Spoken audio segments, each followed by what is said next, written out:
kita tinggal di dunia ini ya sebenarnya sudah dalam takdir Allah Subhanahu wa taala segala sesuatunya gitu. Jadi kita memang alhamdulillah diberikan satu gambaran kenikmatan dari Nabi Muhammad SAW bahwasanya orang beriman itu semuanya nikmat.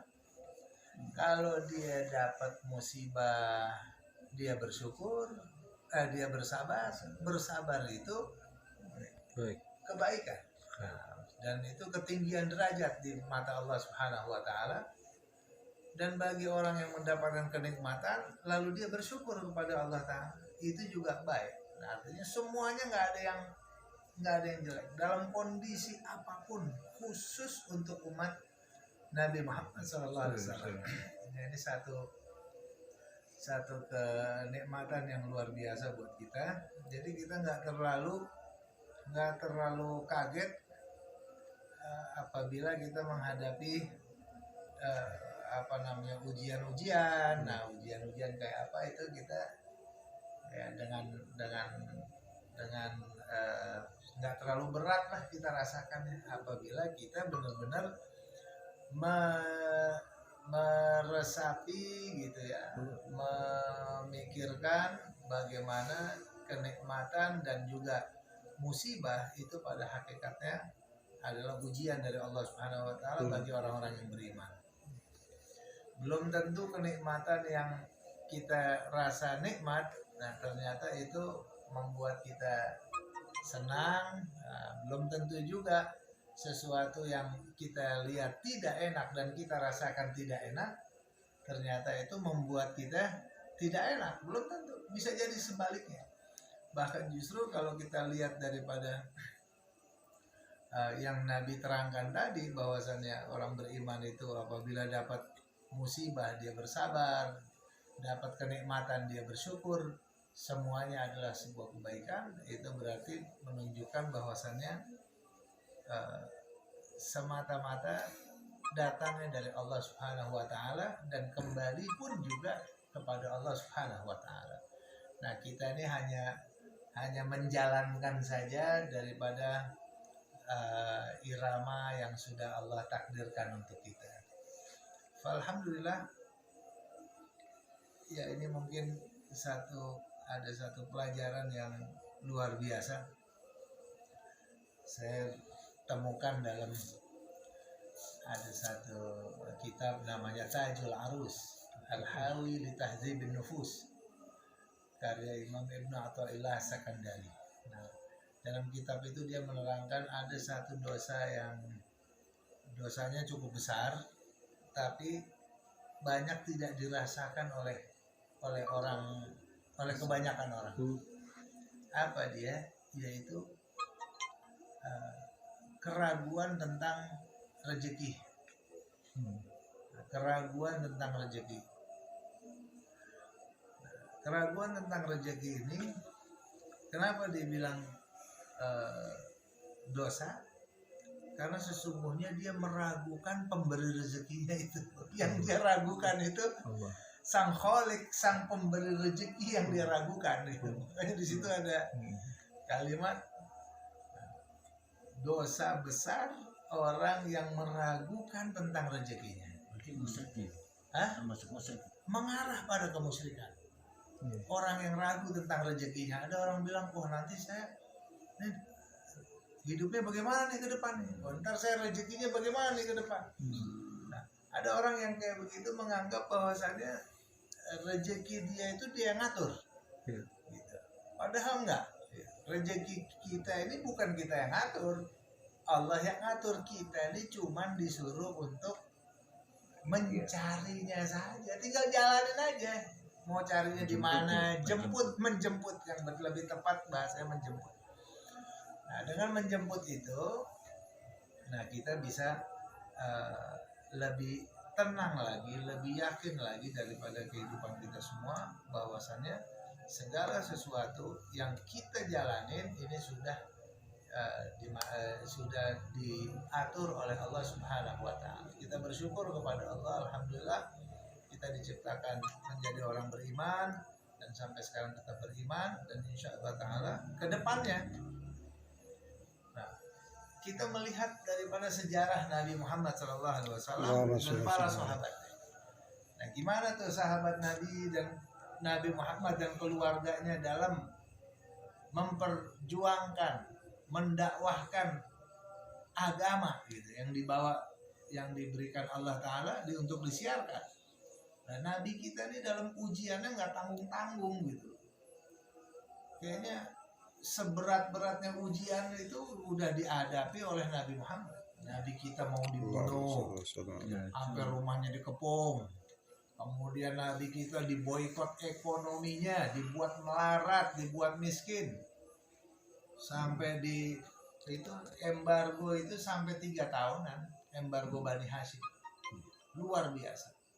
Nah, sampai orang-orang tuh nggak bisa jual beli kepada orang, nggak juga bisa nikahin anak dengan yang dari kabilah-kabilah yang lain, nggak diizinkan.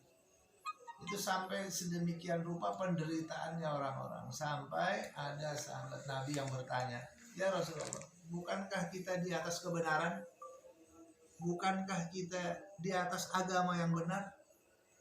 Lalu kapan pertolongan Allah datang kepada kita? Kapan nih?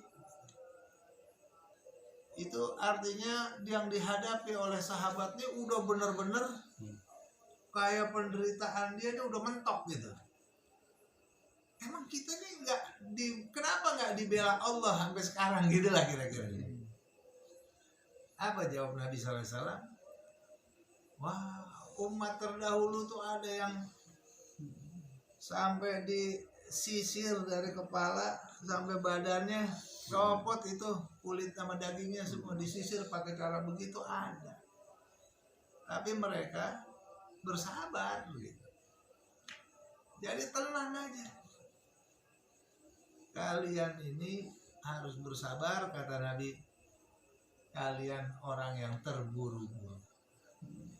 Akhirnya sahabat Nabi sabar lagi. Oh iya, kalau gitu kita harus sabar. Sampai datang pertolongan Allah. Ala inna nasrallahi qarib. Pertolongan Allah sudah dekat. Akhirnya Allah berikan pertolongan dengan cara apa? Itu surat lembaran perjanjian yang disimpan di Mekah untuk boikot Bani Hashim, itu dimakan sama rayap, kecuali tulisan Bismillah.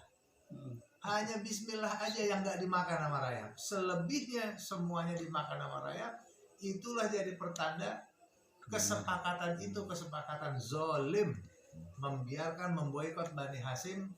Nggak boleh perdagangan, nggak boleh jual beli, nggak boleh nikah, nggak boleh berhubungan.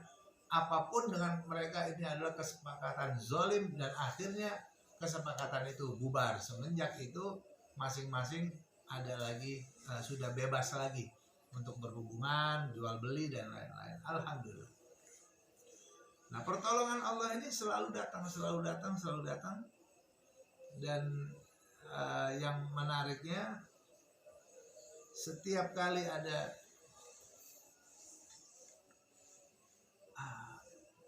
kalau orang bisa melihat ini bagaimana nih, logika ya logika. Ada Nabi Yusuf masih kecil ditaruh di sumur, itu kalau nggak dengan perlindungan Allah tuh nggak bisa. Nabi Musa masih bayi dilepas di sungai, ini kalau nggak dengan buayan Allah diantarkan sampai ke pinggiran. Padahal orang tuanya udah selesai, udah merasa putus nih, ibunya udah merasa hilang anaknya. Tapi bagaimana cara Allah mengembalikan Nabi Musa? Itu adalah janji Allah yang sangat dahsyat. Begitu juga Nabi Yusuf, dikembalikanlah ke ayahnya ya, walaupun sudah sampai tua. Semuanya siapa yang menyelamatkan dan yang menjaga? Allah. Allah Subhanahu wa Ta'ala. Karena kalau kita pakai logika nggak masuk. Siapa juga yang nyelamatin Nabi Ibrahim daripada panasnya api? Allah juga. Nabi Muhammad pergi hijrah, ini ninggalin Siti Fatimah. Siti Fatimah ditinggalin di rumahnya. Dalam kondisi orang-orang semangat banget mau bunuh dia. Iya. Mau bunuh Nabi nih. Lagi dicari, Nabi pergi. Sempet-sempetnya ditinggalin Siti Fatimah di rumah. Wow. Itu siapa yang jaga? Siapa yang jagain Siti Fatimah? Luar biasa. Nah, begitu juga bagaimana orang-orang, ya, artinya campur tangan Allah ini dalam segala macam musibah yang dijalanin oleh manusia, itu semuanya tidak lepas daripada kontrol dan pantauan Allah Ta'ala. Kita misalnya dapat musibah, itu enggak dibiarin binasa les gitu, enggak gitu. Itu semua dalam pantauan Allah Ta'ala. Kita lagi diuji kesabaran kita. Nah, alhamdulillahnya kalau ana misalnya beberapa waktu yang lalu sempat mondok di Bareskrim,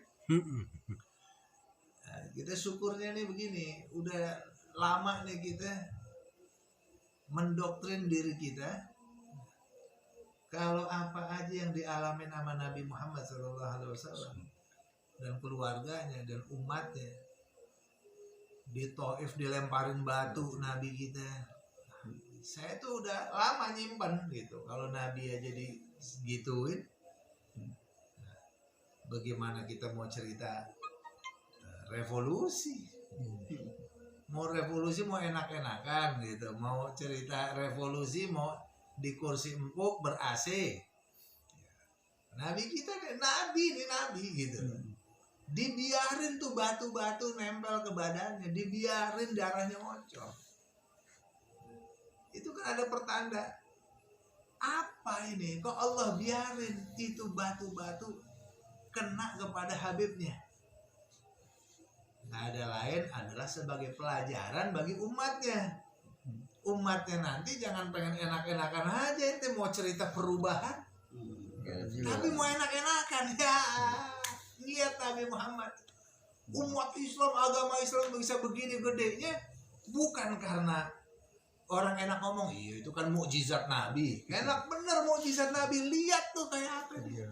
Abis saya baca dalam kitab sejarahnya itu, lumur darah nih sampai sekujur tubuhnya kucuran darah. Sampai Nabi kita lemes istirahat di satu kebun anggur. Ini nggak main-main sejarah, dilemparin batu Nabi Muhammad. Kalau kita mikirin gitu, ya Allah, ini Nabi bisa diginiin. Ya cerita perjuangan kita mestinya harus siap dalam menghadapi yang seperti itu, atau ya mungkin lebih parah dari itu, nggak masalah.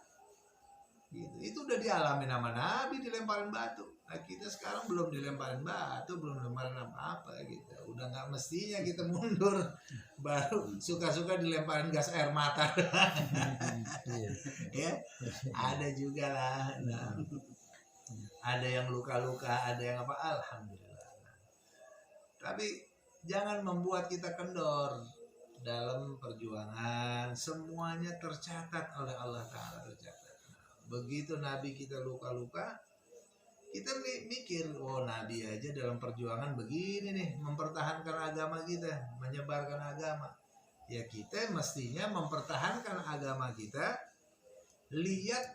Jangan lihat bagaimana ininya Nabi nikmatnya bagaimana apanya, lihat bagaimana musibah yang dialami oleh Nabi tetap istiqomah, tetap konsekuen, tetap dakwah, tidak pernah meninggalkan daripada dakwah.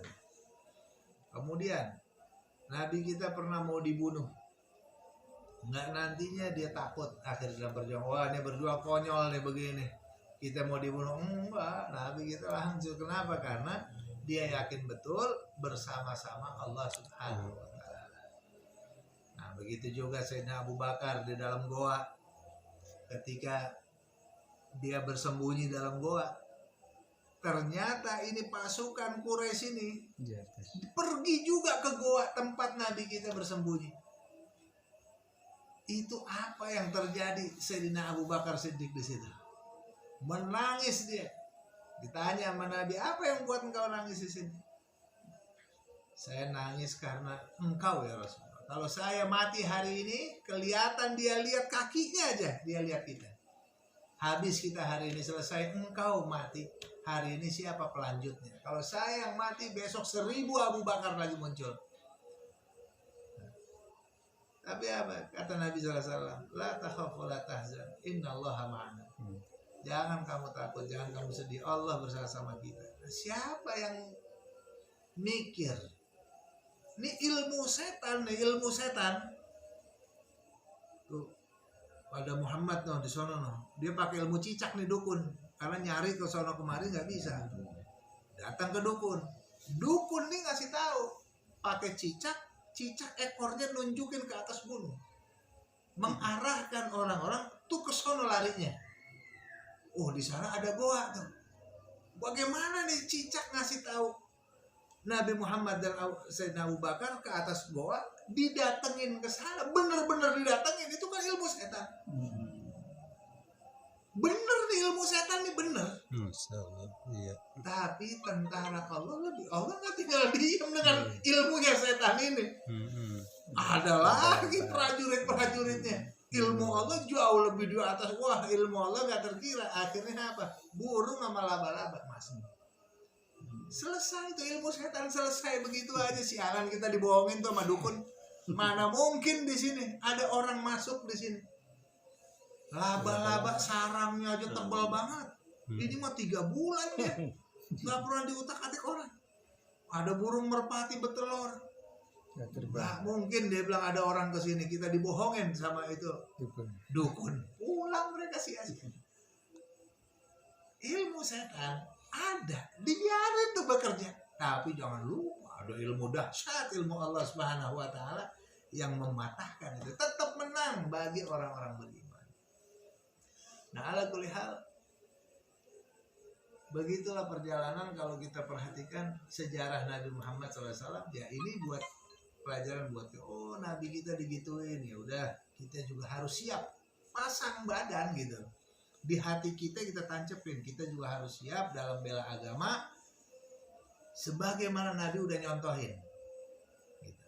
Bagaimana sahabat Nabi udah nyontohin, nah kita juga mesti begitu. Nah kita juga tancapkan, harus siap dalam membela agama kita, nah, untuk menanggung resiko perjuangan selama karena Allah Subhanahu Wa Taala. Selama itu juga kita nih bebannya ringan.